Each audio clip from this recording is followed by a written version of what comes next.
We've got a lot to talk about on this week's Cattle Call. Talk about rumors, we'll talk about wide ranges, and is our streak still intact? We'll get into all of this and more with Brad Kooima at Kooima of Kooima and Varilek there in Sioux Center, Iowa. Again, to this week's Cattle Call is brought to you by Wolf Auto, small town strong. I'm Chad Moyer. Again, Brad Kooima, Kooima, and Varilek joins us for today's conversation. Thanks for being on with us again here this week. And boy, Brad, we do have a few things to talk about here. First of all, just a quick recap on where cash market came out last week. We had a cattle on feed report. Were there any takeaways from last week that you're kind of holding on to, Brad? That's a great place to start. And first of all, thanks for having me on again.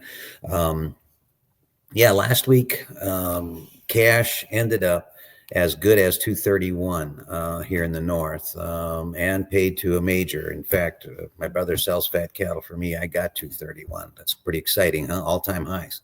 What was particularly interesting, I thought, about last week's cash trade, while it was rock solid in the north, the south was basically steady, I would almost call it steady due to lack of trade at 220.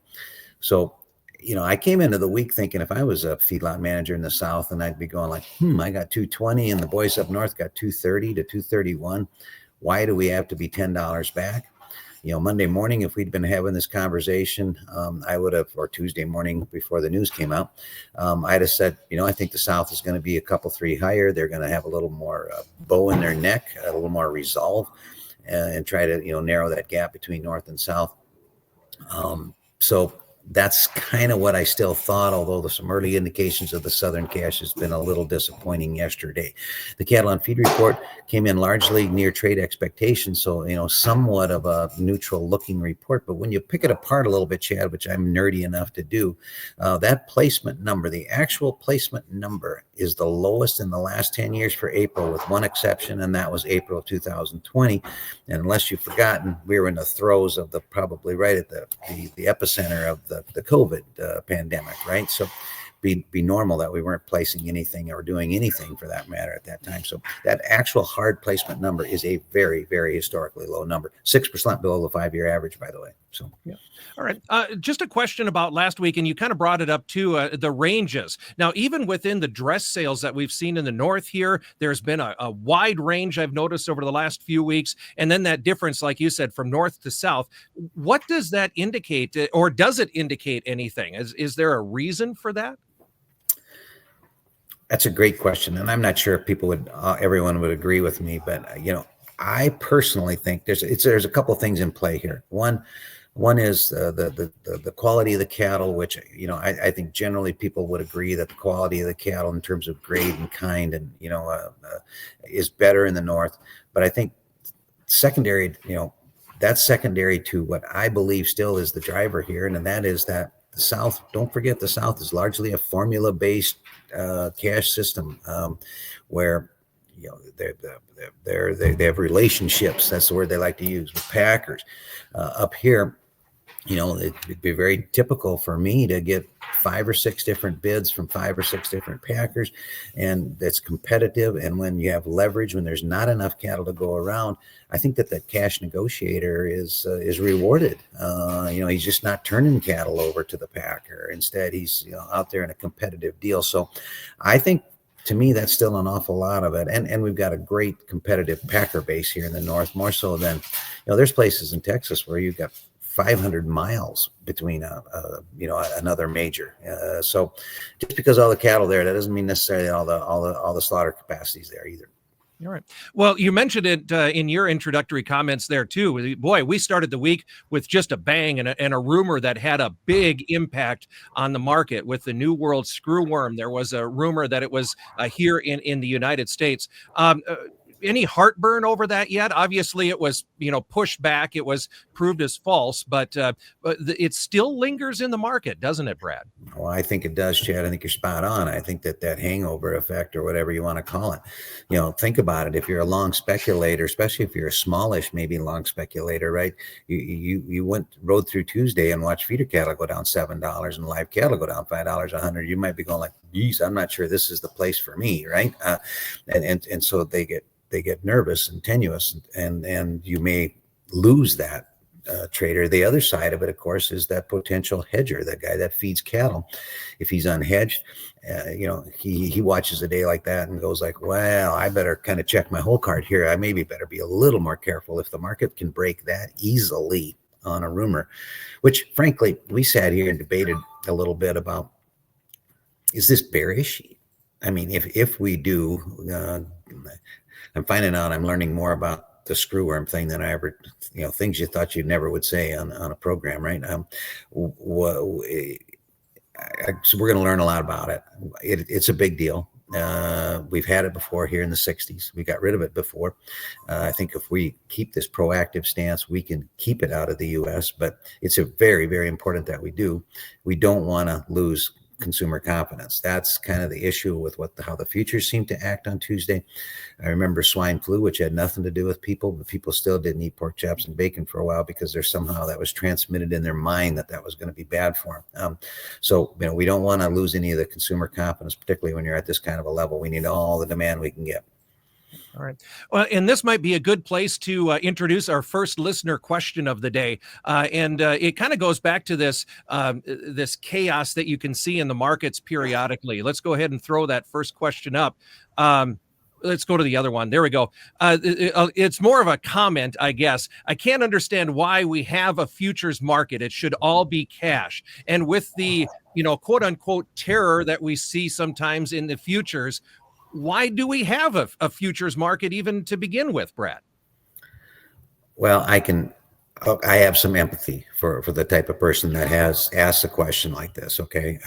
Even though a couple of weeks here, I'll have my 45th anniversary of being a commodity broker. So obviously I believe a little bit in the futures market. I would say a couple of things here. First of all, if you really hate the futures market that much, nobody's got a gun to your head. You don't have to trade it. You don't have to use it. But why we have a futures market, it started in the late 1800s as a mechanism to offset risk. It started with, frankly, the wheat market because in July, everybody's wheat was harvested, and the processor, the Pillsbury's, the General Mills, basically had their own way. And then we got to March, and then the wheat was high because, the only place you could get wheat was if you could get it on a train car and haul it in there. So that's how it all started. It started as a mechanism to protect and to price stuff later and more fair. Now, are there things wrong with the futures market, like this increased limit idea the CME has, which is a horrible idea in my opinion? And do I wish that was different? Yeah. But what if you didn't have a futures market? Think about the dynamics of that.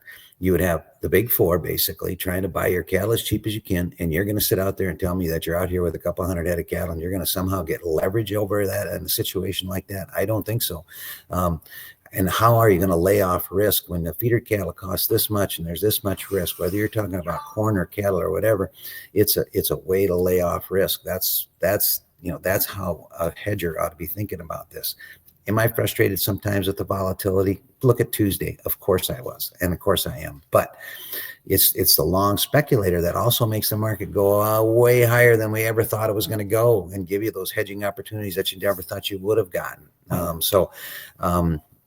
It's here to stay. I'm sensitive to the idea that sometimes you're frustrated with it, but use it for what it's intended for, and don't let it ruin your life. It's just a futures market. Tomorrow's another day. Yep. All right. And then we had another question that came up as well.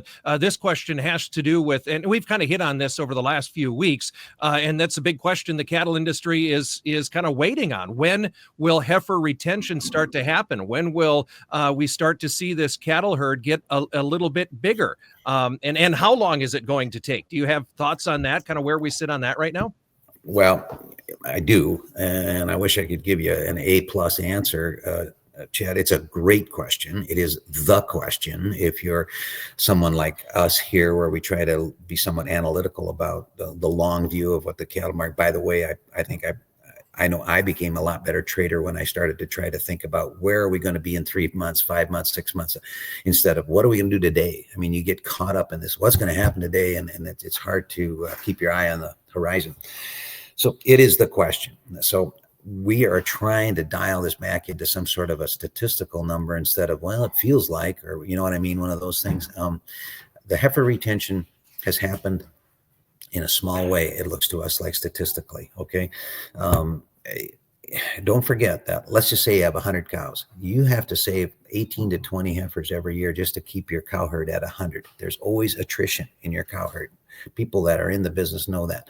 So you're always going to have a disproportionate amount of heifers as compared to steers on feed, right? Because of that. But in 2022 and 23, it was off the charts. We had a higher percentage of heifers than we'd ever had before, back-to-back year records. In 24, slightly off of the record pace, hardly anything that you would say would tell you that you're having retention. Now, the first quarter report of the year, which came out last month, finally showed a little uptick in that. We dropped that the percentage of heifers as compared to steers down in that 37.5%, 38% range after it had been in that 42% range for a while. To really have a lot of drama and a lot of explosive change in it, you probably got to move that needle another 5 or 8% in our opinion. So to answer that question, has it begun? I would say yes, but in a very slow and maybe the slowest, which would be normal because we had the longest liquidation cycle. It'll probably take us a while to have the longest expansion cycle of the thing too. So dig in for a little bit of patience. And it's hard for me to be patient too, because July we'll get a lot of information on this between the next quarter report, and then we do get the cattle inventory report at the end of July, which will be, I'm really glad and anxious to see that. Now, anecdotally, as I talk to ranchers and stuff around, we just had a big rain, okay? A lot of rain in a lot of grass country. That is a number one question for a guy, whether he's going to save a heifer or not. I got to have a place to feed it, right? I got to have grass. So now, one robin doesn't make it spring. One rain doesn't mean that Valentine, Nebraska is going to be able to raise cattle, but it's a start, right? So there's areas like I think in the Dakotas, particularly North Dakota and Eastern South Dakota, that I think already has seen some expansion. I think the Southeast has seen a little bit of expansion, but again, it's regional and it's slower than I've ever seen it before. It's not like 2015. Okay. So if I heard you right, July is going to be when we get another, at least a good, what we might call a solid indication of whether this is happening or not? 100%. Between the quarterly cattle on feed, we'll be able to get that breakdown of how many heifers are on feed compared to steers, and then the cattle inventory report, which is very analytical, cows, heifers, retention. I mean, that gives the calf crop, the whole deal. That should be very interesting as well. All right. Very good. Thanks for all the listener questions. If you have a question for Brad, be sure and put it in the comments. Let us know, and we'll pick a couple of them and answer it on next week's Cattle Call. Preview for next week as well. You talked about the expanded limits on the CME futures. Let's hold that. We'll talk about that next week. See, he's shaking his head. He doesn't like it. We'll come back and revisit that next week because we're kind of running out of time. But I do want you, Brad, just a quick preview. We've had a few trades in the north and the south. Couple hundred here, couple hundred there. What are your thoughts? What's kind of the preview for cash for this week in your mind? Well, the little bit that I've heard out of the South is disappointing. I'm not going to lie. There was some 220 traded in Kansas to a regional down in Texas, which is steady. I don't know. Some of the bids in the north are 365. I don't think that's going to buy cattle in the north because of the tightness of supply and the small show list. But I'm not going to lie. I'm a little disappointed that there's a little bit of leaking at only steady at 220. Let's hope that by the time we get to Friday, that maybe they've grown a little bit of a spine and hopefully the future stabilized, because that always makes a little bit of a difference too to the basis traders. But it's not as hot as I thought it was going to be if we'd have talked about it on Tuesday morning. But we'll see. The week's not over.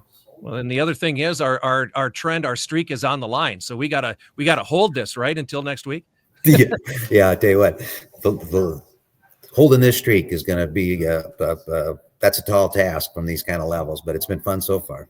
Yeah, no doubt. Brad, it's always good to have you on. Thanks for your expertise and insights in today's program. Again, that's Brad Kooima, and Varilek there at Sioux Center, Iowa. On today's Cattle Call is brought to you by Wolf Auto, small town strong. Thank you for joining us on today's Cattle Call. We'll be sure and catch up with you next week. Chad Moyer reporting.